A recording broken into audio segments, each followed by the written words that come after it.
Olá a todos, muito boa tarde e sejam muito bem-vindos à sétima emissão, ou melhor, à emissão número 7, porque é a oitava, porque tivemos uma emissão zero do Sexta-feira à 13. O Sexta-feira à 3 é uma ideia do José Conceiro, do Luís Sobral e minha. Todas as semanas nos juntamos, sempre com publicação à sexta-feira. Esta semana estamos a gravar à quarta. Todas as semanas nos juntamos para debater temas que escapam um bocadinho à espuma dos dias e que vão um bocadinho para lá daquilo que são os debates mais corriqueiros acerca do futebol nacional e internacional.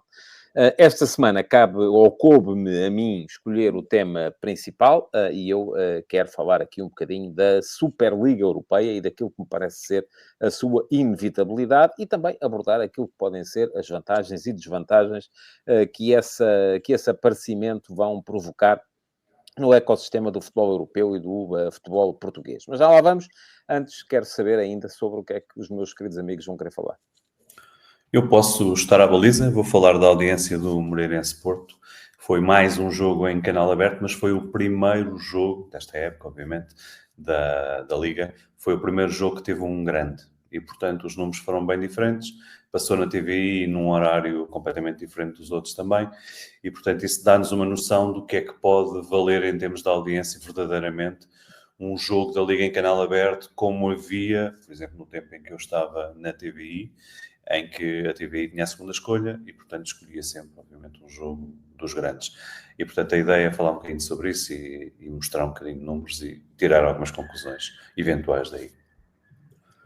Eu, na sequência do tema principal que o António escolheu, vamos abordar a lista que a FIFPro efetuou, a shortlist dos 26 para o 11 do ano. Acho que é interessante fazer este paralelismo e ver e analisar essa lista de 26 jogadores. Muito bem.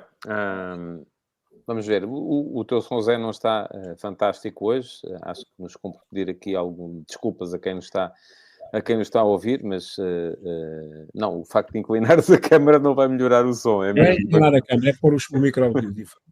Ok, pronto. Muito bem. Vamos lá. Superliga. Bom, vamos... é um dos temas que mais me apaixona na política e na economia do futebol. É a evolução das competições e a forma como elas se vão adaptando sempre àquilo que é a evolução da sociedade em geral. Tivemos isso tanto a nível nacional como a nível internacional.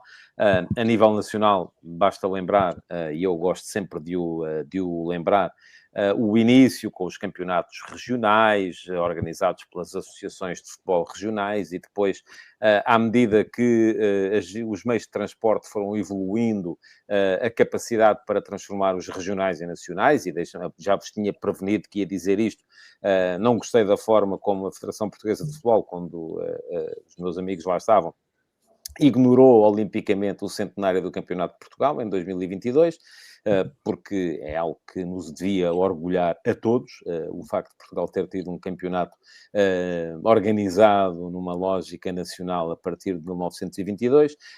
Também na altura houve muita gente a dizer, o que é que vai ser agora? Vamos perder aqui os confrontos do Carcavelinhos com o Fósforos, como é que isto vai ser? A rivalidade regional vai desaparecer. A verdade é que aparecem sempre outras rivalidades. O futebol evoluiu, houve campeonatos nacionais. A partir do momento em que começámos a ter ainda mais facilidades em termos de meios de transporte, com o aparecimento do transporte aéreo, apareceram as competições europeias, com a criação da Taça dos Campeões Europeus em 1955, todos estes... e antes disso ainda, é preciso não esquecer também, em 33, 34, ou em 34, que foi aí que começou, na sequência dos 9-0 que Portugal apanhou com a Espanha na qualificação para o Mundial de 34, o esforço realizado pela Federação Portuguesa de Futebol para organizar um campeonato por jornadas, o campeonato das ligas, que a partir dessa altura também começou a ser organizado, porque se entendeu que era aí que estava o déficit competitivo do futebol português face ao futebol espanhol, porque eles já tinham um campeonato por jornadas em que se jogava todos contra todos. E na altura o que se achava era, isto não vai dar, porque custa muito dinheiro, e são muitos jogos, são muitas viagens, são viagens muito compridas, e isto vai ser um problema, mas a verdade é que o futebol encontra sempre a maneira. Eu lembro-me sempre daquela frase do Jurassic Park, a natureza encontra sempre a maneira, e o futebol eu também acho que encontra sempre a maneira de lá chegar. Ora, muito bem, tivemos com os transportes aéreos, com... e depois o futebol a passar a ser jogado, uma taça dos campeões europeus a nível continental. Há um momento aí que eu acho que é um momento de charneira e que se junta um bocadinho com essa coisa das transmissões televisivas e de passarmos a ter a receita vinda das transmissões televisivas e de se perceber que era preciso ter mais jogos grandes, mais jogos entre clubes grandes de países que eram atrativos em termos de mercado. Há uma eliminatória em 1987 em que, por sorteio, porque na altura, enfim, os mais novos não sabem, mas a Taça dos Campeões Europeus entravam um clube por cada país, campeão desse país, a primeira eliminatória era sorteada e não havia cabeças de série. E em 87 houve logo campeão de Itália contra campeão de Espanha.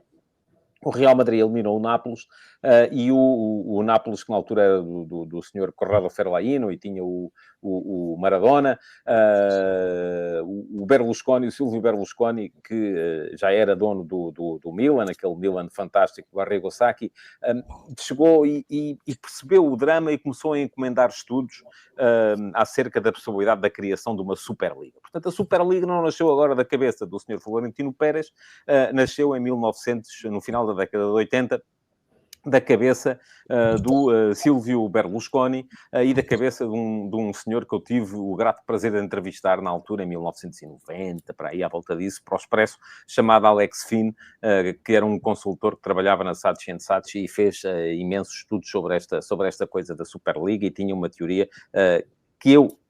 Enfim, bebi um bocadinho dele, achando que a Superliga era o futuro, e já o acho desde essa altura, desde o final da década de 80 do século passado. É daí, e é da pressão que começa a ser feita pelos clubes junto da UEFA, que nasce a Liga dos Campeões, em que primeiro se criam as fases de grupos, depois se cria a facilidade para entrarem mais clubes do mesmo país, e hoje em dia, enfim... A Liga dos Campeões já é quase uma... Acho que este ano temos 6 ingleses já, não é? Mais 4 espanhóis, 4 franceses, 4... Enfim, as Big Five têm sempre um mínimo de 3, 4 equipas. Às vezes chegam às 6, como é o caso dos ingleses. E aquilo já não tem nada a ver com aquilo que era a Taça dos Campeões Europeus que nós nos habituámos a ver quando éramos mais novos. Ora, porquê é que isto voltou a ser assunto?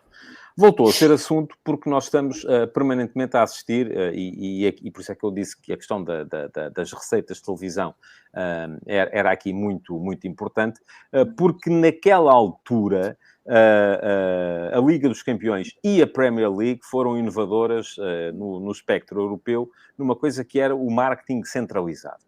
O marketing centralizado permitia que os direitos fossem... Basta, estamos agora todos a achar que a centralização é má, mas na altura foi a chave para começar a haver dinheiro a sério no futebol europeu. Eu ainda sou do tempo, até como jornalista, em que os clubes negociavam as transmissões jogo a jogo, e a receita europeia tinha muito que ver... toda a gente achava, espero que calhe aqui um Real Madrid, um Barcelona, um Liverpool, porque vai dar receita, porque uma equipa alemã vinha ao dinheiro das televisões alemãs. Ora, a partir do momento em que há marketing centralizado e em que os direitos são todos eles negociados em conjunto, isto passou a haver ali uma espécie de uma salvaguarda para os clubes que conseguiam participar e conseguiam enriquecer e salvar orçamentos à conta disso. Portanto, este passou a ser um aspecto fundamental e, a partir do momento em que este é um aspecto fundamental, o que é que acontece? Começa a andar toda a gente à agulha para controlar aquele que é o aspecto fundamental, que é o dinheiro das transmissões.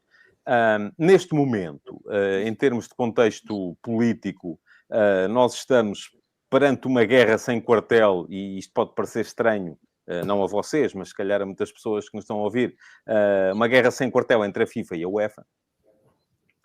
Porquê? Porque tanto a FIFA como a UEFA estão apostadíssimas em esmifrar a galinha dos ovos de ouro. E é por isso que toda a gente diz: ai, porque é que não há menos jogos? Ai, os calendários estão absolutos. O Luís já se está a remexer na cadeira. Não. Porque é que os jogadores estão a ser prejudicados? E há jogos a mais. E os calendários estão sobrecarregados. Porquê é que estão sobrecarregados? É muito simples de entender. Porque as federações nacionais e as ligas querem jogos para fazerem dinheiro com os seus clubes dentro de portas. A UEFA, que tem o produto mais rentável de forma regular, que é a Liga dos Campeões, não quer de maneira nenhuma aligerar a pressão. E a FIFA, que tem aquilo que é o melhor negócio do futebol mundial em termos televisivos, que é o Campeonato do Mundo, tem um problema gravíssimo, é que o Campeonato do Mundo só acontece de 4 em 4 anos. E no meio disto tudo, e portanto a FIFA quer mais coisas, não é? Por isso é que quer agora o Mundial de Clubes, e queria o Mundial de 2 em 2 anos, e queria, enfim, toda a gente quer puxar o controle do dinheirinho para o lado de cá. E isto, enfim, é uma das questões que tem a ver com a concorrência, enquanto não houver do outro lado a capacidade para limitar estes abusos que nós vamos assistindo.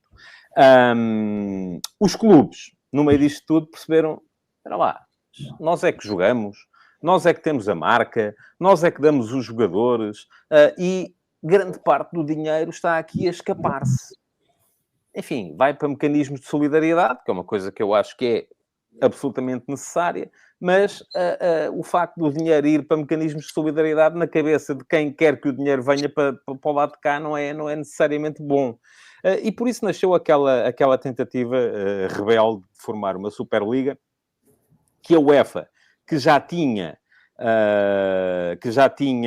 conseguido controlar a primeira tentativa de secessão com a criação da Liga dos Campeões, que depois controlou uma segunda tentativa de pressão com a evolução do formato da Liga dos Campeões, permitindo mais clubes de cada país e por aí afora, e, por fim, agora controlou a terceira tentativa de secessão com a criação deste novo formato da Liga dos Campeões, mais jogos, fase de liga, enfim, um formato mais atrativo, em que permite que os grandes joguem uns com os outros desde a primeira fase também. Mais jogos bons. A verdade é que, como é que eu hei de dizer isto? Isto é evolução, não é? A evolução vai acontecer. A gente pode ser contra a Superliga, como podemos ser contra os automóveis. Mas não vai deixar de haver automóveis, não vai deixar de haver aviões. Os aviões poluem, sim, é verdade, é preciso controlar a pegada de carbono que o transporte aéreo causa.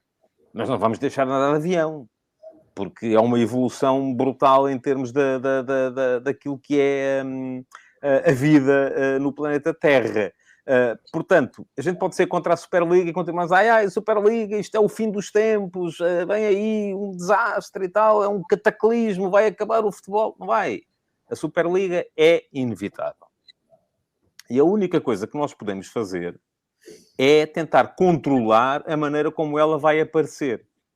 E em relação a isto, o que é que eu acho? Para acabar a minha intervenção, e desta vez nem aos 20 minutos vou chegar, Zé.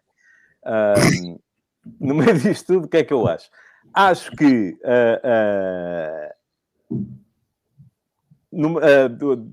eu ia dizer, a Superliga e com a piada esqueci-me do que ia dizer. A Superliga é inevitável. Como é que vai aparecer? A Superliga é inevitável, aquilo que nós podemos controlar é como é que ela vai ser feita. Não é? E eu aí, francamente, tenho muito mais confiança num projeto que seja liderado por uma instituição como a UEFA, apesar de tudo, do que tenho num projeto privado. Aquele projeto da A22, em que estavam o Real Madrid, o Barcelona e o Juventus, e que neste momento já só está o Real Madrid, toda a gente, de resto, já aderiu outra vez à associação que sucedeu à ECA, à European Club Association, até o Barça já lá está. Esse projeto era, do meu ponto de vista, absolutamente catastrófico. Embora seja o projeto que existe, por exemplo, no basquetebol. Nós olhamos para aquilo que é a Superliga de basquetebol, que já tem 2 divisões, e é assim, é um clube fechado em que o grupo que gera aquilo decide quem é que entra. Este ano entraram 2 equipas novas, uma equipa de Israel e uma equipa do Dubai. Estão na Euroliga de basquetebol. Apesar de não serem europeus. Mas lá está. Tem a ver com os mercados e com... E a Federação Internacional de Basquetebol não teve mais nada a fazer a não ser aceitar. E neste momento temos 4 competições europeias de basquetebol, 2 no âmbito da Euroliga, outras 2 no âmbito da Federação. Nós não temos ninguém nas competições da Euroliga. Temos equipas na Liga dos Campeões. Estava o Benfica, esta época, na Liga dos Campeões, que é uma espécie de terceira divisão do basquetebol europeu, e depois temos o Porto e o Sporting na FIBA Europe, creio que se chama FIBA Europe Cup, que é uma espécie de uma quarta divisão do basquetebol europeu. E isto é tipo clube do Bolinha. Não é bom. Não queremos. O que é que nós queremos? E se nós fizermos as pazes com a ideia, e eu fiz as pazes com a ideia, conforme já disse, há 30 anos, o que é que nós queremos? É controlar o ambiente em que vai ser criado isto, que é uma evolução inevitável no futebol. Porque hoje em dia, até há pouco tempo, na minha família, no meu núcleo familiar, tinha uma sobrinha que é do Tottenham, mais gente que é do Liverpool, porque os miúdos hoje em dia já crescem a ver os clubes internacionais e a gostar dos clubes internacionais. E não há mal nenhum nisso, porque senão nós só vamos dizer que se eu sou do Ribatejo, tenho que ser do Coruchense ou do União de Santarém, ou do União de Almeirim. Não posso ser nem do Benfica, nem do Sporting, nem do Porto, porque só quem pode ser do Benfica ou do Sporting ou do Porto são as pessoas de Lisboa, do Benfica ou do Sporting, ou as pessoas do Porto podem ser do Porto e têm que ser do Porto ou do Boa Vista ou do Salgueiros. Não podem ser de mais ninguém. Portanto, nós só temos que ter um bocadinho a mente aberta em relação a isto. E aqui, eu acho, e não podia acabar sem mais uma alfinetada, não necessariamente ao Executivo Federativo a que o Luís e o Zé pertenceram, porque acho que esta é uma questão até já anterior, porque já há mais tempo que nós temos belíssimas relações e muita influência na forma como a UEFA vai sendo gerida, e acho que, aliás, já o defendo também há uns 20 anos que já escrevi sobre isso, que Portugal, na posição em que está, devia ter sido muito mais ativo na forma de apressar este futuro, de maneira a poder controlar o que é que este futuro nos vai trazer. Porque se nós deixarmos as coisas acontecer, um dia destes acontece-nos uma Superliga da A22 e cai-nos em cima da cabeça, e aí é que não poderemos fazer rigorosamente nada. Portanto, em suma, Superliga, sim, controlada, e vamos lá começar a trabalhar nisso antes que as coisas nos apareçam à frente sem que tenhamos nada a fazer sobre o tema. Nem sei bem para onde é que é de começar. Ou queres começar tu, Zé? Não sei. Ou então vou tentar partir aqui um tema ou dois. Eu acho que a Superliga já existe, pronto, no fundo. É a Premier League. Não, isso era uma abordagem, pode ser, mas acho que ia demorar mais tempo, que é tentar, se tu perguntares a um inglês, ele prefere que o Arsenal jogue com o Aston Villa, ou com o Nottingham, ou com o Benfica. Eu acho que ele vai dizer que prefere com o Aston Villa e com o Nottingham. E, portanto, dependendo do sítio do globo onde tu estás... Por isso é que houve o Brexit, Luís, não é? Não, sim, eu comecei por Inglaterra porque tu falaste, não, mas eu estava a fazer o mesmo pensamento. Sim, mas não foi por isso. Estava a fazer o mesmo pensamento para os alemães. Tu és do Bayern, queres jogar com o Eintracht, com o Colónia, ou queres outra vez jogar com o Benfica? E eu acho que não queres jogar com o Benfica, acho que queres jogar com o Colónia, porque tens histórias do teu avô, do teu tio, tuas, porque também há futebol feminino e também jogam uns com os outros. Portanto, não acho que seja verdade que nos grandes países, e Itália, sei lá, o Nápoles, não sei o quê, muito melhor que Porto, não sei o quê. Portanto, eu acho que para esses países que são grandes, a Superliga não é uma coisa que encante muito. Estou a falar dos adeptos ainda não estou a falar dos clubes. Para um clube português, admito que andar na piscina dos grandes seja simpático, embora acho que a médio prazo era horrível, porque nós por acaso tivemos essa conversa quando criámos o Canal 11. Talvez a maior revolução do Canal 11 foi que alguns adeptos viram o seu clube ganhar pela primeira vez. que eu quero dizer com isto? Normalmente os clubes, quando apareciam no futsal, ou no futebol feminino, numa televisão, era para perderem com o Benfica, com o Sporting, com o Braga. E de repente começaram a aparecer para ganhar. O Valadares ganhava jogos. Parecia que o Torriense ganhava. Eu estou sempre a pensar no Torriense, é porque trabalha bem, não é porque trabalha mal. O Torriense jogava com, sei lá, uma coisa qualquer, um clube qualquer e ganhava. E isso era extraordinário. Portanto, nós achámos, falámos muito nisto, que isso ajuda a fazer crescer aqueles clubes. Não? O Estoril ganhou 2 vezes a Liga de Revelação. Quando é que o Estoril apareceu a ganhar qualquer coisa? Raramente ganhava jogos. Porque os jogos da Sport TV não são vistos. Isto também tem a ver com o tema que vamos falar a seguir. Portanto, eu acho que a Superliga existe. A Superliga é a Liga dos Campeões. Tu dizes, não é um clube fechado. Não é. No outro dia falámos do mérito esportivo e, portanto... Não, e acho bem que não seja. Não, mas podia ser. Se calhar, para mim, o conceito de Superliga não é um clube, não é um grupo fechado de clubes, como tem os americanos, por exemplo, mas isso é o extremo. Eu estou a ver como o sítio onde se reúnem os maiores clubes de todos. E o que acontece de vez em quando é que aparece lá o campeão da Noruega e não sei o quê. Isso é que são os outsiders que, do meu ponto de vista, porque eu gosto muito mais de futebol do que gosto de negócios e de dinheiro. Portanto, eu gosto imenso que isso aconteça. Para mim, isso é que é o futebol. É, de repente, uma equipa dessas ganha a Roma, do Mourinho. E, portanto, isso é que é giro. E é uma equipa belga, ou não sei o quê, conseguem essas coisas todas. Portanto, quando não houver isso, quando for só o Milan com o Liverpool, eu acho que aquilo não é a mesma coisa. É outra competição. Eu gosto mais desta do que dessa. Mas, no fundo, os grandes, se tu pensares, eu, por acaso, era para ter feito uma conta e depois não tive tempo. Por exemplo, a final da Taça, nós já temos uma competição centralizada em Portugal, muitas vezes esquecemos disso, que é a Taça de Portugal. E o que é que ela faz? Ela pega no dinheiro e distribui pelo mérito esportivo. É isto que ela faz. Se tu fores à final, recebes mais, meios finais, blá, blá. Quando tu analisas a 10 anos, eu não fiz as contas, mas vai ser isto. Quais são os 3 clubes que receberam mais dinheiro? São os grandes. Porque foram mais vezes... Porque não é uma competição Sim, dominadora, formato, não é? eu sei, o formato é diferente, mas onde é que eu quero chegar? Que no fim do dia, os que têm mais sucesso esportivo, no caso de Taça, ir à meia-final ou à final a ganhar, são os que vão receber mais dinheiro. E no campeonato, no outro dia estávamos a falar, arranja-se um modelo qualquer, mas vai dar ao mesmo. E na Superliga vai ser a mesma coisa. Portanto, eu, para mim... A questão, Luís, deixa-me só acrescentar este dado, porque eu acho que é importante para aquilo que vais dizer. É que, enquanto nós estivermos nesta lógica em que estamos, o nosso bolo vai ser sempre muito inferior ao bolo de quaisquer outros. Porquê é que os ingleses não querem? O nosso português. Porquê é que os ingleses não querem a Superliga? Não querem a Superliga porque a Premier League eles já fazem muito mais dinheiro do que os outros todos somados. Portanto, para eles está bem assim.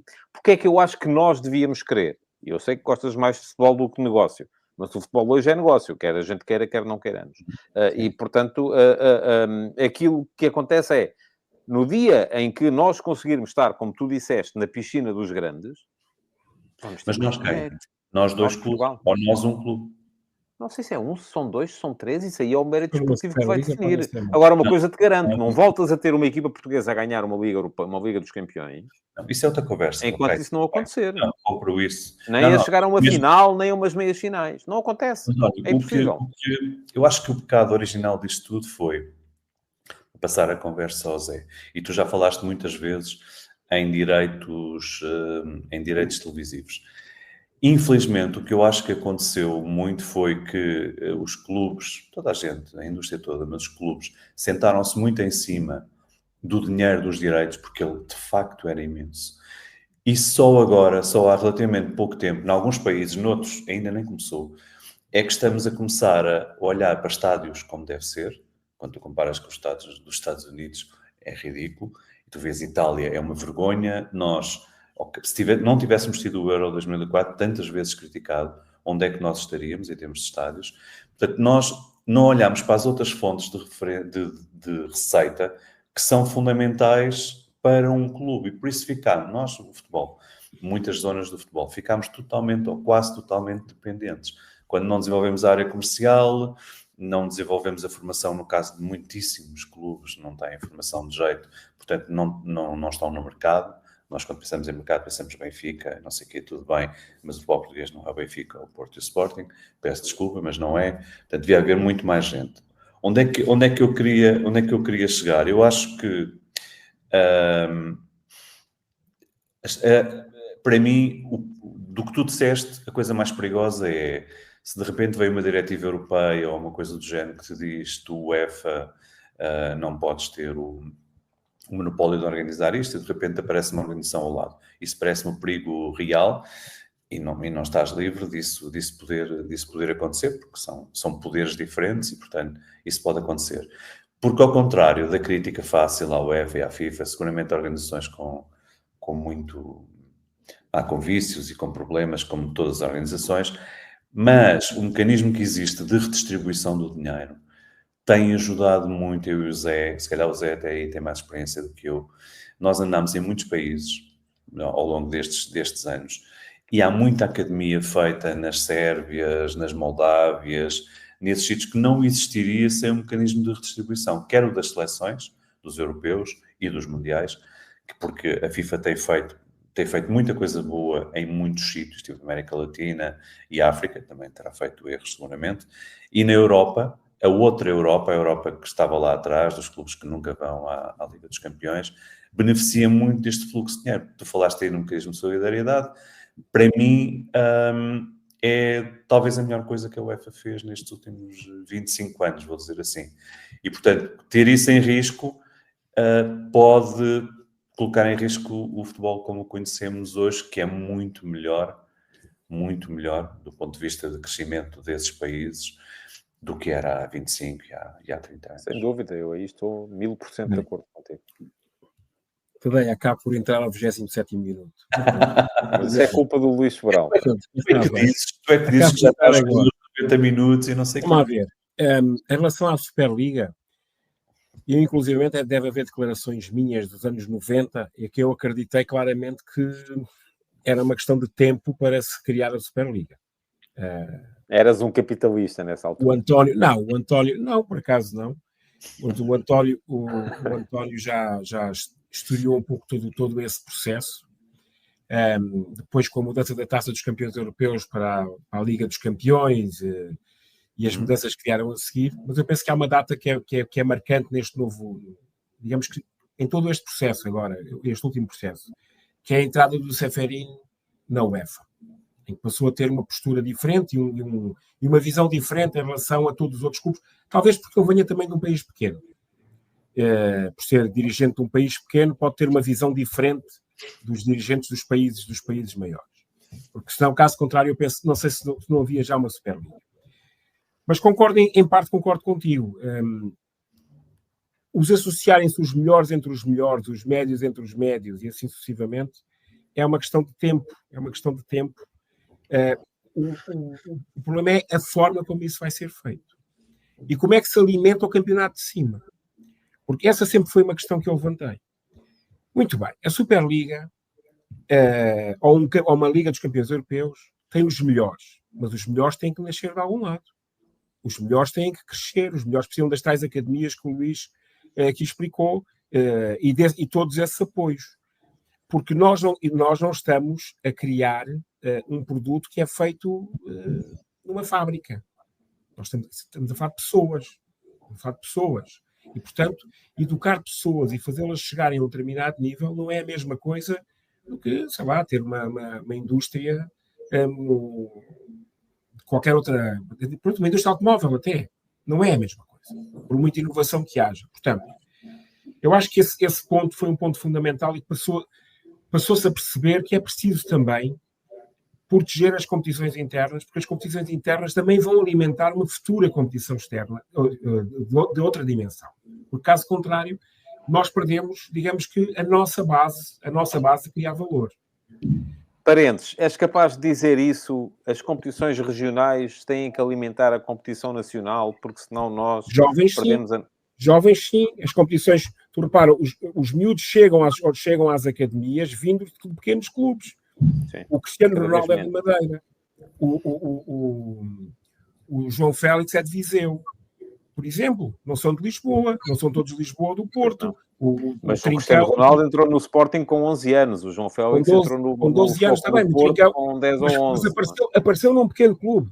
Sim, Não João apareceu nos Neves. pequenos que iam cá. O Trincão, sabias que o Trincão tinha jogado no Porto com 10 anos? Não sabias, por exemplo. Depois foi para a Viana do Castelo, depois é que foi para o Braga. Pronto. Portanto, é preciso que todo este ecossistema funcione para nós termos cada vez melhores jogadores. Porque nós gostamos muito de futebol, mas vamos meter na cabeça que o mais importante que há no futebol são os jogadores. Sem jogadores, ninguém vai aos estádios. Portanto, nós precisamos de jogadores de nível e precisamos de ajudá-los a chegarem a esse patamar. E por isso é que o tema que eu escolhi foi a lista da FIFPro, que já lá vamos a seguir, e depois eu abordarei a questão dessa lista, porque aqui está relacionado, não é? Porque aqui está relacionado. Agora, nós esta semana tivemos Taça da Liga. Todos os países, exceção feita a Inglaterra, os países do UK, acabaram com a Taça da Liga. Porquê? Por aqueles motivos que tu referiste há pouco, de falta de datas, de maior competição, etc. Portanto, nós mantivemos a Taça da Liga neste modelo. Futuramente, temos que perceber como é que os campeonatos nacionais vão ser disputados, havendo uma prova internacional. Ou seja, no fundo numa grande federação, como é a Europa, há uma prova federativa, ou há várias provas federativas, e há provas locais. E como é que esta relação se vai fazer? É a Liga dos Campeões? É neste modelo? É evidente que depois há os interesses pontuais. Tu chegas ao modelo inglês neste momento, que se soube desenvolver, e é evidente que eles têm interesse em manter um nível de receitas que é um nível de receitas muito bom, porque têm mercados externos. Os ingleses são os únicos que conseguem fechar o seu mercado interno durante 2 horas e meia, para não haver mais nada, não há televisão naquele momento, só há jogos ao vivo, mas em simultâneo esses jogos estão a passar em todo o mundo, exceção feita ao UK. Mais ninguém consegue fazer isto. Conseguem fazer pela dimensão que têm neste momento. Portanto, é natural que agora haja essa resistência e percebemos como é que conseguimos fazer. Eu acho que há maior consciência de que se tem que defender o futebol nacional. E quando digo nacional não é exclusivamente português, é de todos os países, e conseguir-se de facto, porque há muita oferta. Tu hoje abres os canais de televisão portugueses e tens oferta do Campeonato da Arábia Saudita, do Campeonato do Brasil, da Argentina, não é só da Europa, não é? Nós temos de todo o mundo. Portanto, ou nós arranjamos fórmulas diferentes de criar essa competição,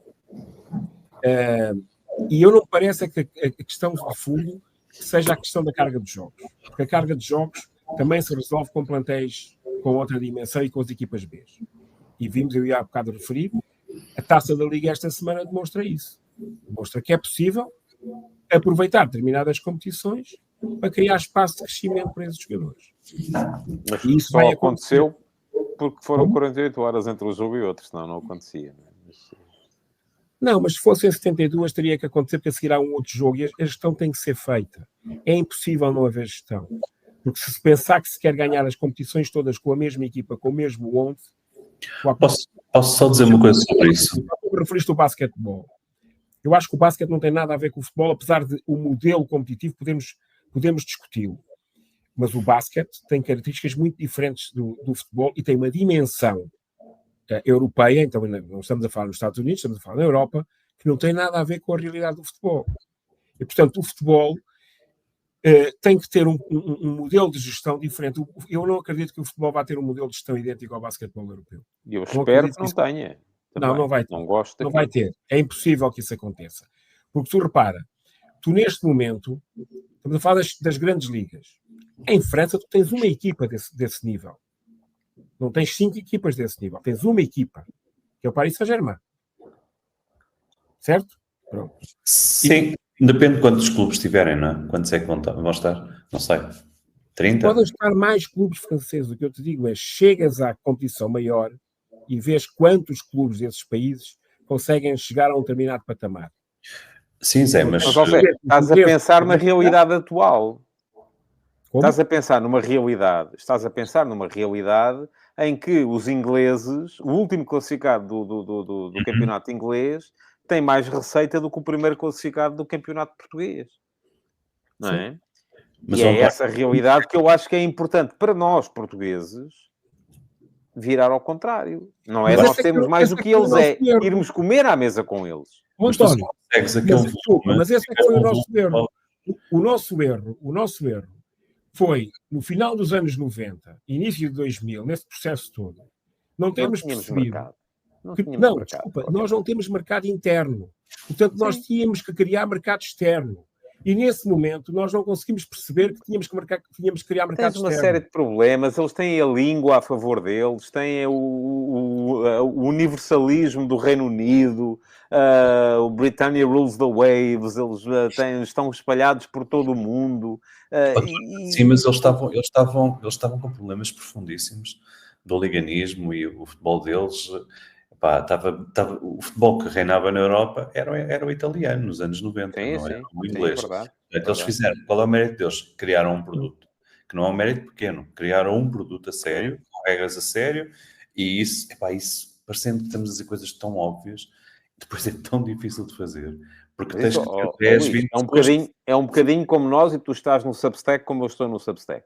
É um bocadinho como nós olharmos, eu não sei se já te deste ao trabalho de olhar para o top de Substacks de Claro, desporto, é a mesma são coisa. todos sobre desporto americano, Sim, porque nós não temos mercado, nós podemos fazer tudo muito bem. sim, sim. E eu acho que em Portugal podíamos fazer tudo muito bem, criar o mercado, perceber Sim, que mas havia pelo menos diáspora, mas por melhor que fizéssemos, Sim, nunca teríamos nunca hipótese. terias aquele nível, mas estarias mais perto. Eu não sei se o Zé acabou. Eu queria só dizer uma coisa.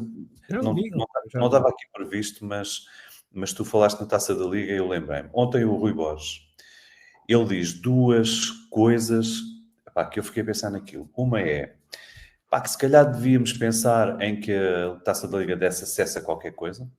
E, portanto, eu imagino que ele estivesse a dizer uma ou duas coisas, ou a Taça de Portugal deixava de dar, ou davam as duas e, portanto, daria a Liga Conferência. Penso que poderia ser isso.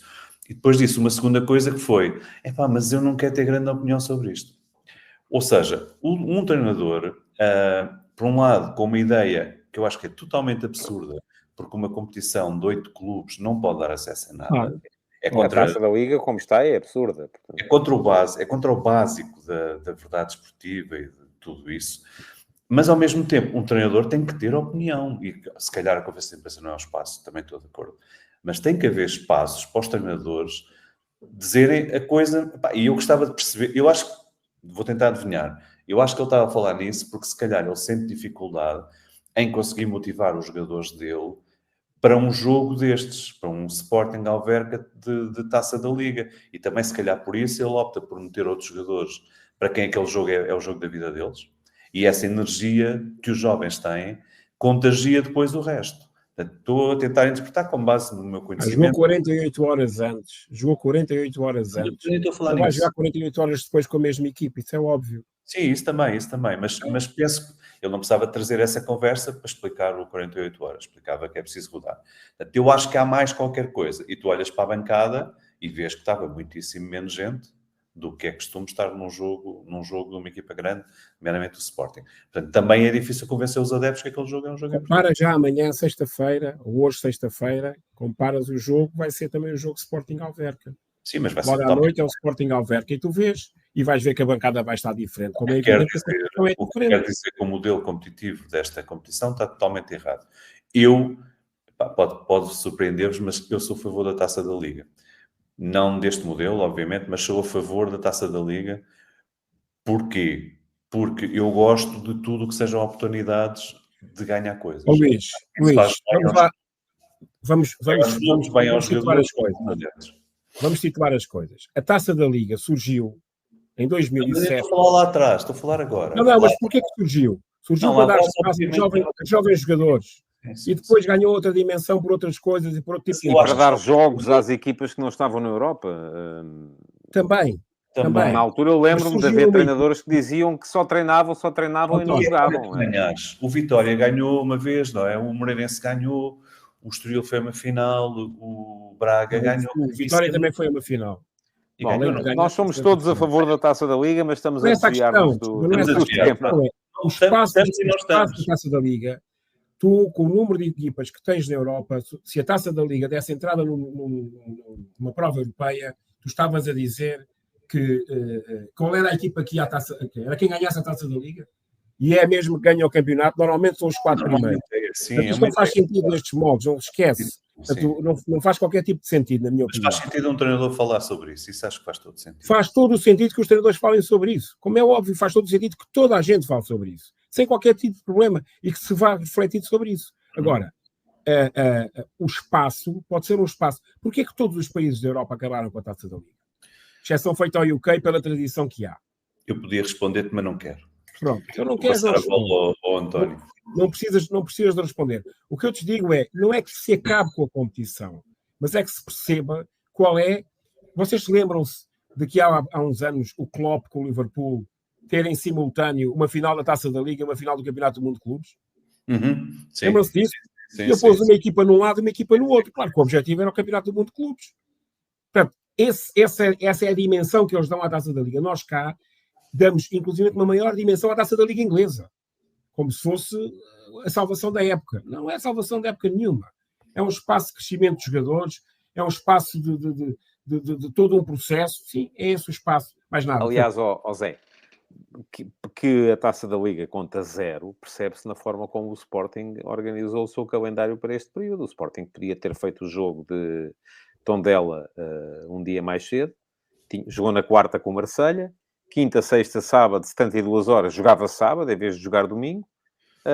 Domingo, segunda, terça, tinha 72 horas. Quarta, quinta, sexta, tinha outra vez 72 horas. Não quis fazer assim e, do meu ponto de vista, fez bem. Porque a prioridade é estar melhor no campeonato. O Rui Borges também disse. A nossa Liga dos Campeões é o campeonato. A Taça da Liga, isso nem que vá jogar o Zé Coceiro, que era um defesa central jeitoso. E tens de contar como viagens pelo meio. Bom, mas o tema acho que não era a Taça da Liga, portanto vamos lá, a Superliga Europeia. E houve uma coisa que eu não disse no meu introito, porque vocês me estavam a pressionar para eu acabar, que é a questão do paradigma. Nós temos que pensar qual é que é o nosso paradigma neste momento. Eu acho interessante nós falarmos da necessidade dos jovens crescerem e tal, e do futebol nacional, mas estamos a viver exatamente o mesmo processo evolutivo que vivemos do futebol regional para o futebol nacional. E que, inevitavelmente, vamos viver do futebol nacional para o futebol continental. Porque hoje em dia, quando vocês pensam, eu não, porque eu trabalho sempre, todos os dias, mas vocês ainda fazem fins de semana. Quando vocês pensam em dar uma escapadinha de fim de semana, já não pensam só em ir ali a Troia, ou em ir ali a Estremoz, ou em ir a Castelo Branco. Já pensam assim, olha, vou dar uma volta à Viena, não é? Porquê? Porque vou até Dublin. Porque o nosso paradigma, a nossa maneira de pensar neste momento, a nossa estruturação em termos de sociedade é cada vez mais continental, porque as distâncias estão mais curtas, porque a gente mete-se em qualquer lado em 2, 3 horas. Eu ainda sou do tempo em que era um dia para chegar ao Algarve. E, portanto, ir ao Algarve era uma aventura. Tu pareces muito mais velho que nós. Tu é que és eu sei, e sou. Em termos de horas vividas, sou muito mais velho. Posso dizer uma coisa sobre isso? Só para comentar rápido, também já estamos, acho que temos que fechar esta parte. Um dos temas mais difíceis e que não ficou resolvido, se calhar a maior parte dos temas, na verdade, não se resolve. Faz coisas com eles, mas não se resolve verdadeiramente. Um dos temas mais complexos, e eu falei isso com o Zé muitas vezes e com outras pessoas, na Federação, é olhar para a sustentabilidade. Como é que nós conseguimos olhar para o futebol? Eu, por exemplo, tenho medo que viver neste planeta seja tão complexo que um dia seja proibido fazer viagens de 300 km para ir fazer um jogo. Que isso não seja, a sociedade não considere que isso seja uma boa utilização do ar que nós respiramos e que, portanto, isso não dá. Se for para tu ires buscar comida para nós comermos, tu podes ir. Mas jogar futebol, não. Estou a caricaturar um bocadinho, mas eu pensava nestas coisas. Eu acho que este dia pode chegar. Eu, sinceramente, acho que este dia pode chegar. E é um tema no qual nós não pensamos, porque nenhum de nós vai estar vivo quando isto chegar, acho eu. E, portanto, é um egoísmo atroz. E as pessoas que decidem não têm idade suficiente para se preocuparem com isto, e é uma pena. Mas pronto, nós pensávamos nisto.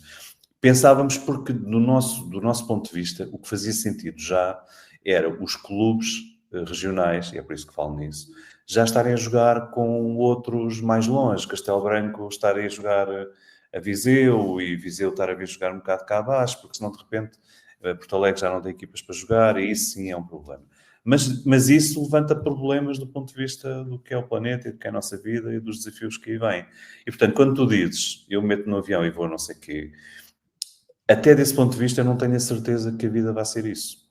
Portanto, só quis aqui introduzir um tema um bocadinho diferente, mas porque nós pensámos nisso. E qual era a solução para isto, do meu ponto de vista, tu tens pelo menos, os clubes de facto têm que ser mais sustentáveis, estou a falar dos clubes, mas somos todos nós, porque tu tens de compensar este mal que tu fazes ao planeta, porque é um mal, meteste no autocarro com 30 pessoas para ir jogar, é um mal, era melhor não ir.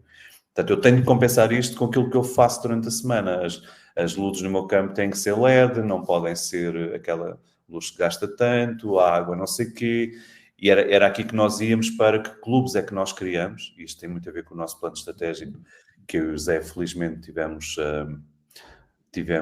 fomos integrados nessa equipa, também com a Mafalda e com o Tiago Craveiro.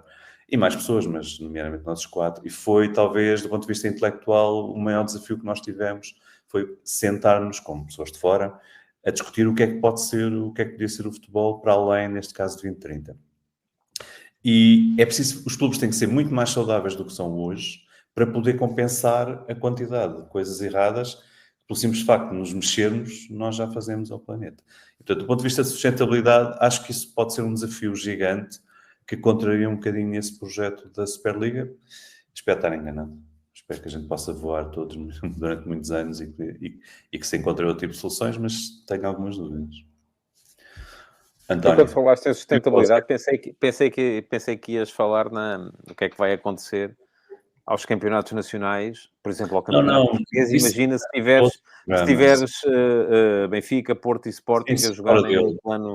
Mas isso já não há, eu acho. Aí se calhar vai acontecer o mesmo com os regionais em Portugal, onde nós não temos representatividade nacional. Eu nem sei quantos distritos é que estão representados neste momento nas competições profissionais, mas não são muitos. António, mas às vezes tens 5 mil pessoas a ver um jogo. Portanto, esses 5 mil pessoas são pessoas felizes. São pessoas felizes que vão a um jogo de futebol e gostam daquele jogo de futebol. Portanto, não estou nada preocupado com isso. O Estádio da Luz e das Antas e não sei o quê enchiam nos anos 70, 80 e 60 e eram pessoas muito contentes por ir ver os jogos. Portanto, está de arranjar vai continuar. Isso não tem dúvida. Voltam a encher. Agora, a dimensão europeia e esta proximidade que o António fala é uma verdade. É natural que as provas, as competições têm que ter e têm sempre, como tu disseste, falaste em 1922, há bocado, disseste que ias dar uma bicadazinha, falaste de 1922, quando começou o Campeonato de Portugal, etc. Pronto. Gostei da celebração do centenário, achei que foi uma coisa bem feita. Sim, ok, nem sequer vou discutir isso. Podíamos abordar isso, mas era um outro tema. Se quiseres escolher o teu próximo tema é esse, nós cá estaremos para falar sobre isso. Pronto. Mas a evolução das competições existe. Acho que não tenho estudos para isso. E vai continuar a existir. E, portanto, eu até introduzo já aqui o meu tema pequenino que entra agora aqui, foi bem, agora estiveste muito bem. É mais fácil de percebermos isto. O verdadeiro pivô. A Federação Internacional dos Futebolistas, a FIFPro, escolhe 26 jogadores, faz uma lista para fazer o 11 da época. E se vocês virem, os jogadores são todos das Big Five, exceção feita ao Cristiano Ronaldo e ao Messi. Os dois grandes nomes. E mesmo aqueles que foram para a Itália vieram de Inglaterra. Ou seja, de França, só o Paris Saint-Germain.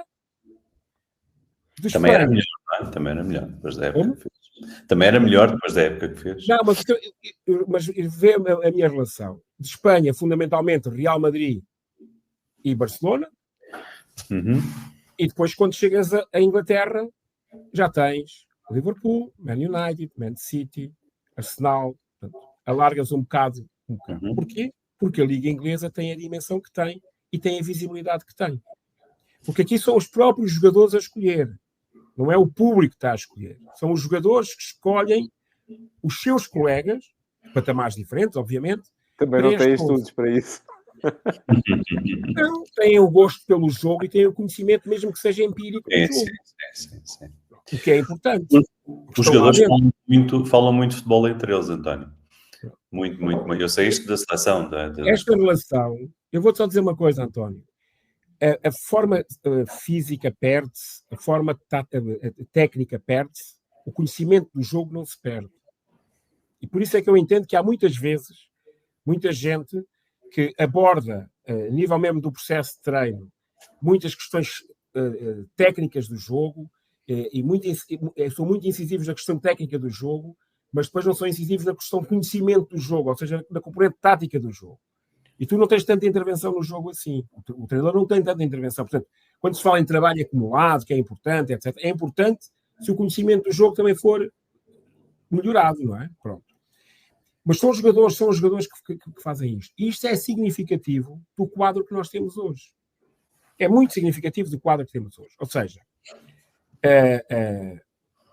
a dimensão das grandes competições, nomeadamente das Champions, porque estamos a falar dos clubes de Champions, são os clubes que vão ter sempre esse protagonismo. E, portanto, eu acho que eu concordo, só estou a reforçar um bocado a tua ideia inicial. Eu concordo que o caminho será sempre haver uma grande competição continental. E vai ter que haver sempre uma grande competição continental. Porque estas grandes marcas vão sempre exigir essa grande competição continental. O que não significa é que a relação com todas as outras competições, e nomeadamente com a competição doméstica, seja completamente, digamos que abafem a competição doméstica completamente. Porque isso seria um erro, e seria um erro na cadeia de valor. E eu penso que é isso, pelo menos do que eu tenho entendido, que o presidente da UEFA defende. Que haja aqui um ponto de equilíbrio em relação a tudo isto. Portanto, não vês um esquema de pirâmide em que o Nacional está na base... Mas terá que haver solidariedade de cima para baixo.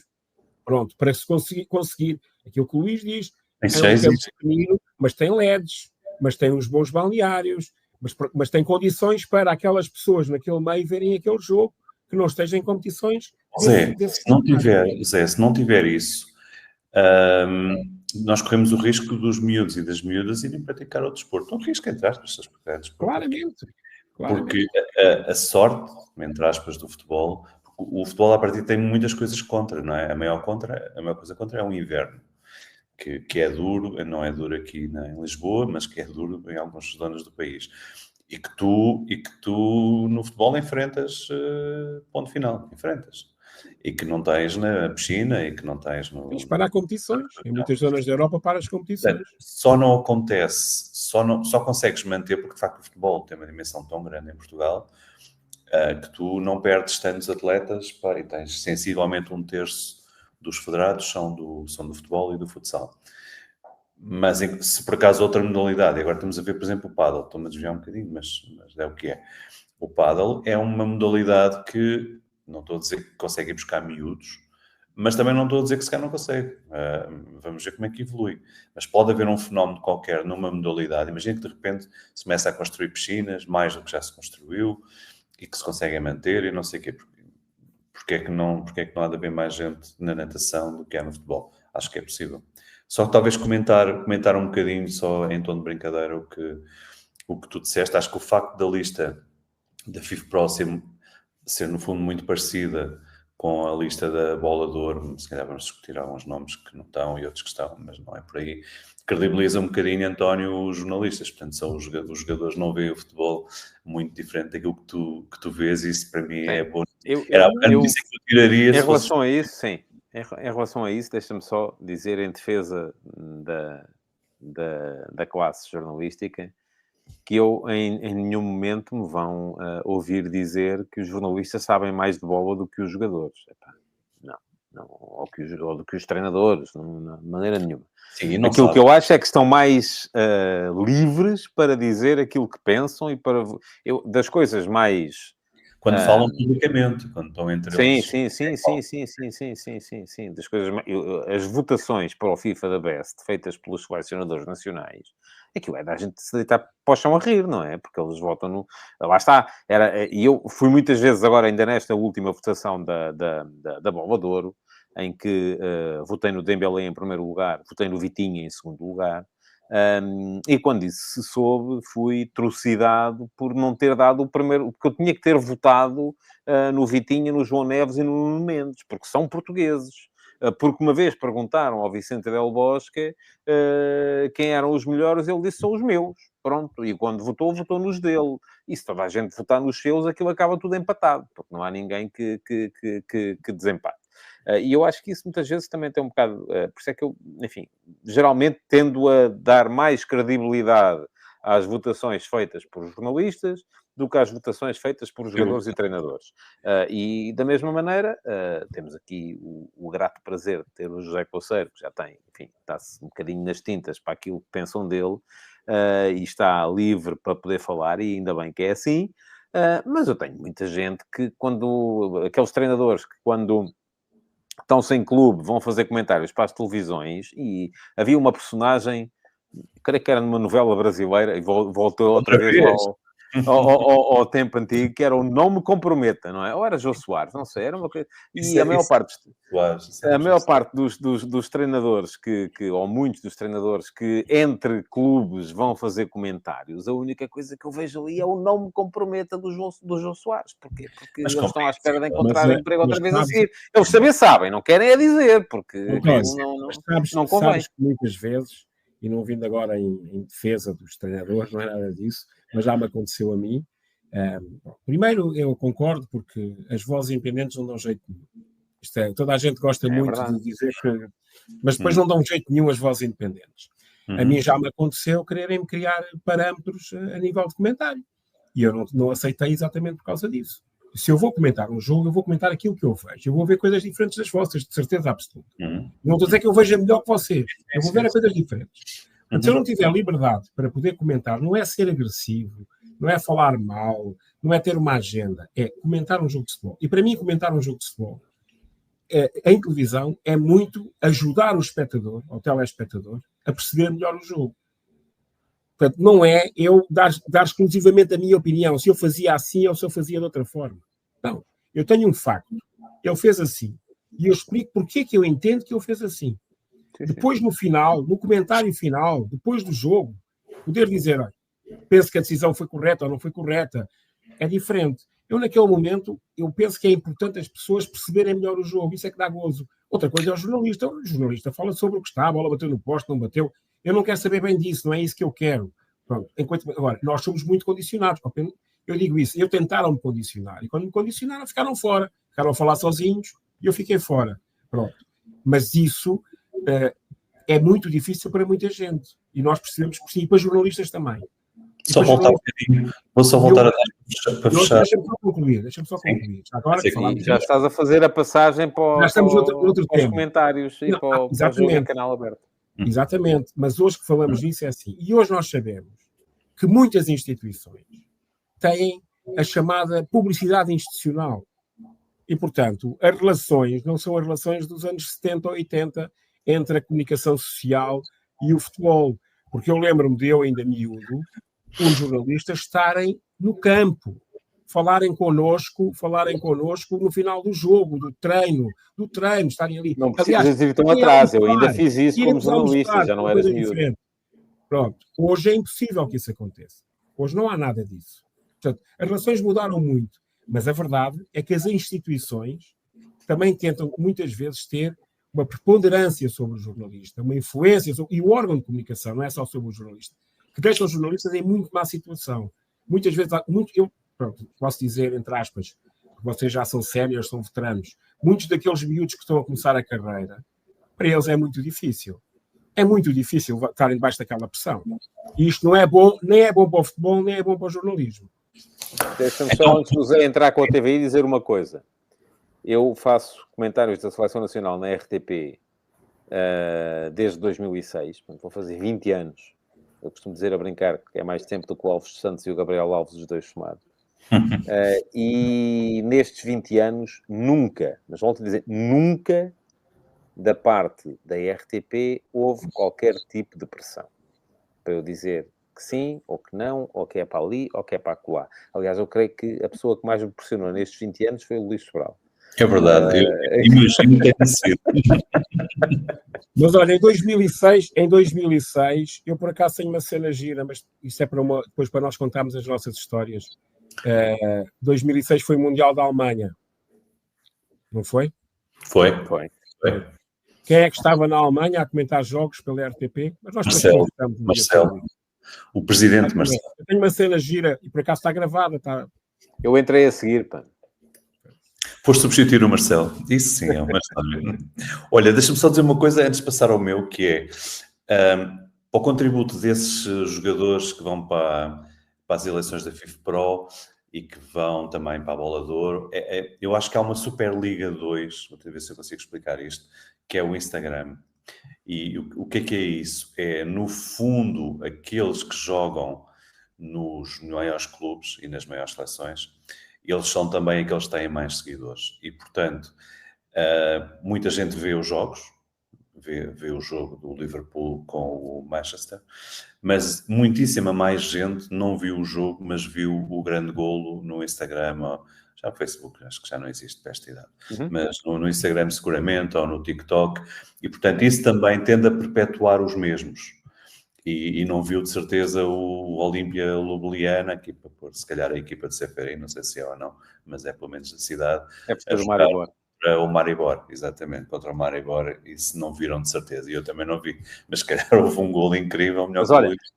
Mas para fazer a passagem para a televisão de canal aberto, agora já nem é os jogadores, já nem é os golos, agora aquilo que tu vês no Instagram são as caras dos comentadores quando há golos. Isso também, mas a Sky agora tem essa inovação, que é ter o Carragher e o Gary Neville, quando sempre cá o Liverpool, Manchester United, eles a fazerem coisas parvas e a malta adora. Sim, o algoritmo adora coisas parvas, sabemos isso também até de outras atividades. Saltando aqui para o canal aberto, de segunda-feira tivemos o Moreirense Porto, para quem está menos atento, a TV comprou os jogos do Moreirense, portanto os jogos do Moreirense em casa dão em canal aberto. Já houve vários, o primeiro foi o Alverca e não deu na TVI, na altura deu na V+, que é um canal subsidiário da TVI, e teve da audiência média. A audiência média é o número de pessoas que esteve a ver o jogo sempre, não as mesmas pessoas, mas a média das pessoas que entraram e saíram. E, portanto, no Alverca foram 85 mil, portanto, Moreirense-Alverca, foi o primeiro jogo. Depois tivemos o Vitória, portanto, Moreirense-Vitória, ali um derby de Guimarães, 411 mil. Depois... Vê também, não é? Não, já na TVI. Já na TVI. Os outros jogos também na TVI, mas à tarde. Portanto, sempre sábado à tarde. Rio Ave, 307 e Casa Pia, 288. Portanto, a coisa foi piorando sempre à tarde. Este foi o primeiro à noite e foi... Portanto, o jogo começou às 8h15. E foi também o primeiro com um clube grande. Portanto, Moreirense Porto. E o resultado andou à volta de 1,5 milhões. Qual foi a consequência disto? Foi, obviamente, o programa mais visto do dia, com 30% de share. Portanto, qual foi a consequência disto? A TVI fez 20, um bocadinho acima de 20 qualquer coisa, de share no dia, o que é um resultado fantástico, porque no mês está com 15 e no ano está com 14,3. Portanto, 20, nós percebemos a dimensão que isto tem. E creio, eu não tenho certeza disto, mas pareceu-me ver passar um título que dizia que tinha sido o melhor dia do ano para a TVI. É capaz de ter sido. Sinceramente, não fui ver. 20, hoje em dia, para um jornalista, é brutal. Não sei quanto é que custaram os jogos Moreirense, mas o que se diz é que foi à volta de 4 milhões. Portanto, isto dá, dividindo por 17 jogos, qualquer coisa à volta dos 235 mil euros por jogo. Um jogo de futebol tem um break antes, um break no meio e um break no fim. E os breaks normalmente já estão vendidos. Portanto, se não houver futebol, ou houver novela ou jornal, o break está vendido, né, em horário nobre. Se calhar é possível conseguir mais qualquer coisa, mas não paga o jogo, nem pouco mais ou menos. Claro que ajuda, neste caso a TVI, para vocês terem noção, a diferença neste momento entre a TVI e a SIC, e estamos no fim de outubro, é de 0,1. Uma está com 14,3, outra está com 14,2. Portanto, não sabemos ainda quem vai ganhar o ano. À partida vai ser a TVI, porque tem um reality forte. Mas o futebol não... se calhar um ano até pode ajudar a decidir, se forem 17 jogos, se forem 34, que significaria que compraria um jogo por jornada, portanto não de um clube, mas por exemplo a segunda escolha. Talvez isto ajudasse a TVI, ou a SIC, quem comprasse, a ganhar o ano, e ganhar o ano é importante na televisão, porque tu negocias muitos contratos na base anual e não semana a semana, e portanto se fores primeiro, isso tem alguns benefícios financeiros. Mas o drama aqui é que ninguém vai conseguir gerar dinheiro em nenhuma televisão, TVI ou SIC, RTP menos, para comprar, para investir, por exemplo, 8 a 10 milhões, que seria mais ou menos o que isso poderia custar no futebol. E, portanto, era ótimo queria concluir aqui, era ótimo ter um jogo em canal aberto por jornada, porque este nível de audiência é muito bom. É bom para cativar adeptos, para trazer mais gente nova para o jogo, quando o jogo não está fechado, neste caso na Sport TV ou noutro canal qualquer, premium, mas dificilmente eu vejo isto a acontecer. Mas tenho pena. Basicamente é isto. Eu vou só dizer duas coisas muito rápidas sobre isso. A primeira é que, e eu até achava, erradamente, que a esse nível um reality show garantia mais audiências do que um jogo que não seja um jogo entre grandes. Pronto. Não terá mais, mas a relação custo-benefício é claramente favorável ao reality show, não é? Porque, sem dúvida. Sim, sem dúvida. Um reality show é muito mais barato de produzir e, portanto, as pessoas que estão lá em casa e que estão a pensar assim, porque é que eu não tenho futebol em canal aberto todas as semanas? É porque o futebol é um produto muito caro. E não é muito caro por causa do que custa transmitir. É muito caro por causa do que custa comprar. Mas depois são as mesmas pessoas que, quando se trata de negociar direitos e se fala na centralização, dizem, não, eu tenho que receber mais. Eu só aceito se o meu clube receber mais. E quem é que paga, não é? Uhum. Se as pessoas não pagam, porque é canal aberto. Se os clubes querem mais dinheiro e se o dinheiro que custa neste momento já não é rentável para as televisões, estamos aqui perante um problema sem solução. O que me leva à questão seguinte, que é um dos treinadores do meu filho, quando ele era miúdo, foi um português que jogou rugby em França. Era imigrante em França e, entretanto, voltou para Portugal. E ele dizia-me que o grande segredo da popularidade do rugby em França naquela altura era o facto de, quando ele era miúdo, e ele é mais ou menos rapaz para a minha idade, não havia futebol em canal aberto, mas havia sempre rugby em canal aberto. Uhum. E a gente até pode dizer assim, mas o futebol não precisa disso, toda a gente gosta de futebol, portanto... E eu começo a achar que se calhar precisa. E que se calhar há aqui um investimento que é um investimento de marketing, que as competições profissionais vão precisar de fazer para chegar às pessoas. Porque eu, achando que o esforço do Canal 11 na transmissão de jogos da Liga 3 e do Campeonato de Portugal é fantástico, sobretudo se for o clube da minha terra, e se for um clube que eu quero ver. Confesso que não me sinto... Eu já tenho tanto futebol de grandíssimo nível que não me sinto muito tentado a ver um Lixa Friamundo. Não é das coisas que me faça pensar, amanhã tenho tarde livre, que fixe, há aqui um Lixa Friamundo, sem desprimor para os clubes, não ser outros quaisquer, vou-me sentar aqui a ver. Não vou. Sei que não vou, para já porque há outros jogos mais aliciantes ao mesmo tempo que eu posso ver. Mas... se eu puder canalizar, e há aí muitos miúdos que gostam do Benfica, que gostam do Porto, que gostam do Sporting, que gostam do Braga, mas nunca viram o clube deles a jogar. Porquê? Porque passam sempre em canal fechado.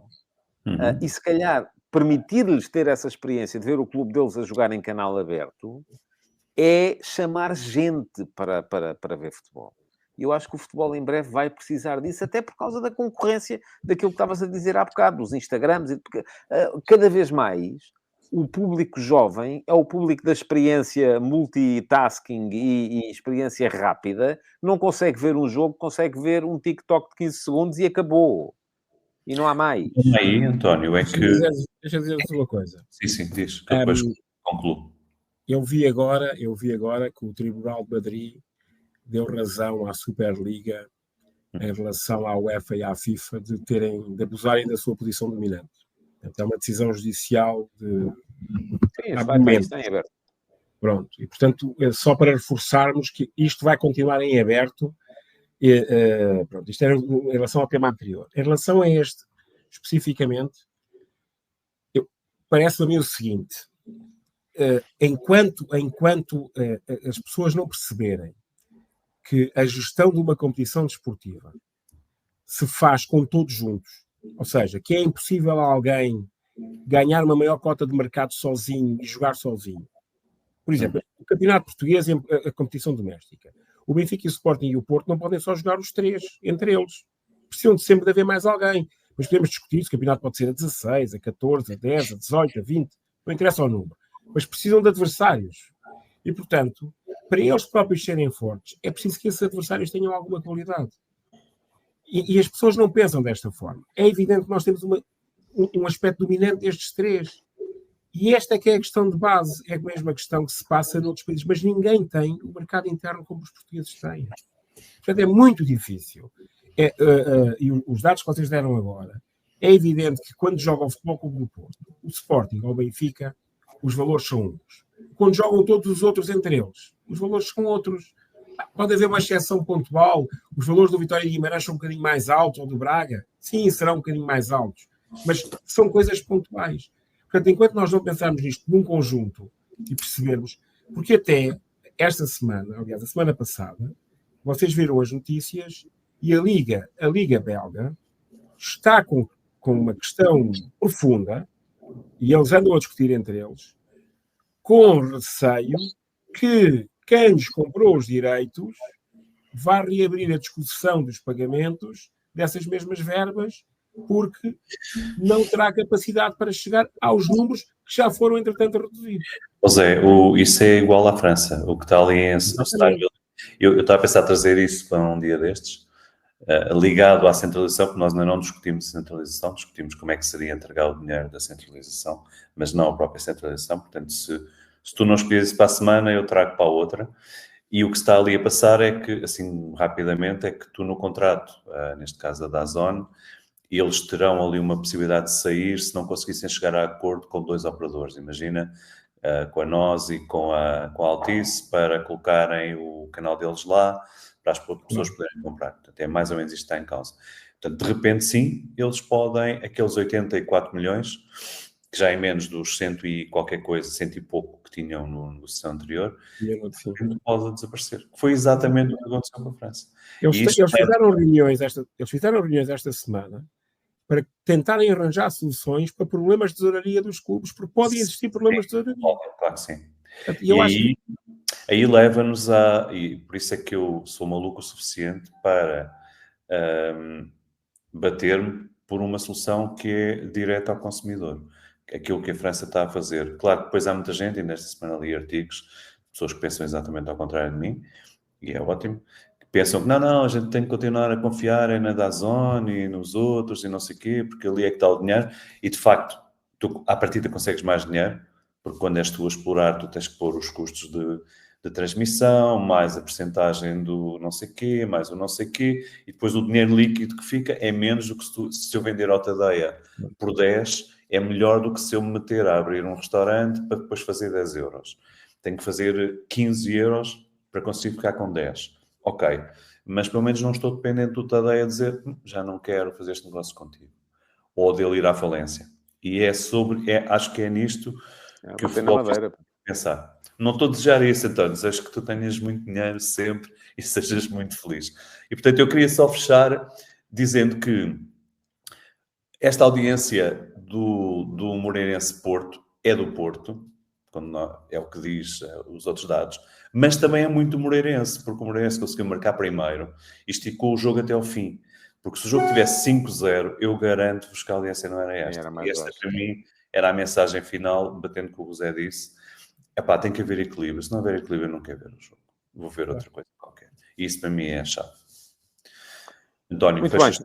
creio que chegamos ao fim, então, de mais uma edição, a 8ª, que é o episódio 7 do Sexta-feira a 3. Vamos voltar para a semana com mais 3 temas para debater aqui, preferencialmente numa hora, mas acaba por ser sempre mais um bocadinho. Muito obrigado a todos e até para a semana. Até para a semana. Até para a semana.